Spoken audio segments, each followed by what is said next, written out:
Good morning, beautiful angels. How are we all today? I am here in Ballarat and we're on severe weather warnings because the wind is just like, uh, it's unbelievable. But for some reason, it's kind of hypnotic to sleep to when you hear the wind outside. So I had a really good sleep last night. So let's talk about challenges. When you're attracting clients, you can do it in so many different ways. But one thing that really goes off chops when it comes to social media is doing challenges. Now, a challenge can be sometimes touch and go when you're first starting out because you see all these challenges, you see all these people doing comments and jumping in and all that sort of stuff, and then you're like, oh, that will happen to me too. But if your community is only just starting out, you may find that they won't respond the way you think that they will. Don't get disheartened by this. One thing I learned when I first started doing social media was, it was always about getting comments and likes and all this sort of stuff. And then I went to Melbourne one day and a random lady hugged me in the middle of the motel. And I was like, hello. And then she told me how she watches me on social media. She's not much of a commenter and things like that. And then they brought out what they call Facebook Business Suite, and that's where you could look up all of the analytics, and rather than you going, oh my gosh, I'm not getting any likes or comments, this is a failure, you can actually see how much people are watching your videos and how long for. So that kind of boosts you up a little bit more. So don't get all wrapped up in the likes and the comments and the shares and things like that. They're great, but get more wrapped up in the analytics if you want to do something like that. So when it comes to doing your challenges of any sort, you can run a 24-hour challenge on Facebook.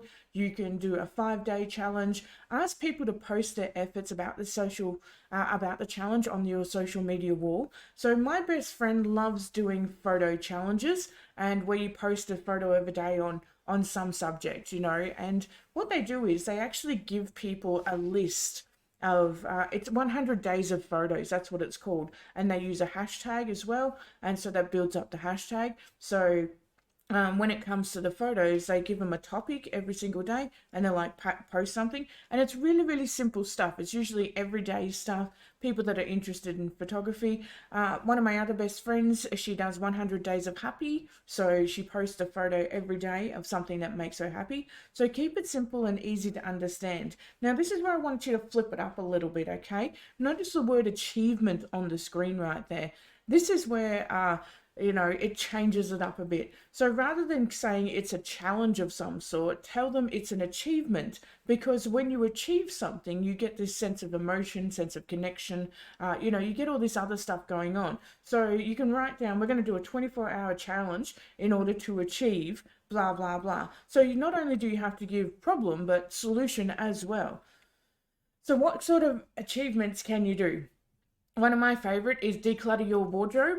So where people actually post photos of something that they've had in their wardrobe for like a billion years, but they're never going to wear. Happiness of the day is one of the ones that my best friend does. So 100 days of happy, and they use the hashtag 100 days of happy. Fitness challenges. Do a fitness challenge for yourself. Excuse me. Do a fitness challenge for yourself. And even if you don't get people posting about their fitness challenge, whether it's planking, sit-ups, riding a push bike, whatever, you will be surprised how many people are actually watching you but not engaging with you and are feeling inspired. Okay, I did Michelle Bridges' 30-day challenge at one stage, and I went live on Facebook about it every single day, and I got no comments whatsoever, none whatsoever. And then one day I was at a barbecue talking to a random person, and this woman just says to me, "You did the 30 days of Michelle Bridges, blah blah blah," and I'm like, "Yeah, I did." And she'd been watching me, and I didn't even know who she was. So you'll be surprised the amount of people that are actually inspired by you, but not necessarily commenting or talking or anything like that. You can do other achievements like photo of the day, drink more water, clean eating, quit sugar, post a picture of your dog or your cat or something along those lines. But whatever you do, make sure you're engaging in it in yourself, you're using an appropriate hashtag, and give people guidance as well, so they can join in.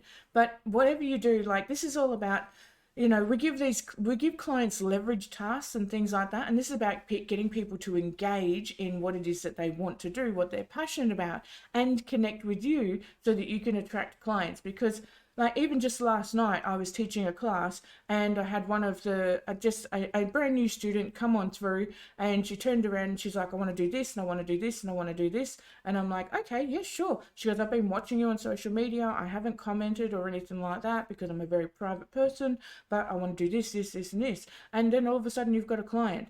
And that's exactly how it works. So they've been watching you, they like what you do, they're engaging with you. So set up an achievement or a challenge on your social media and then start going from there. So that's another easy way to attract clients, and it's actually really a lot of fun. So get onto it. But otherwise than that, I'll catch you in the future, my loves. Bye bye.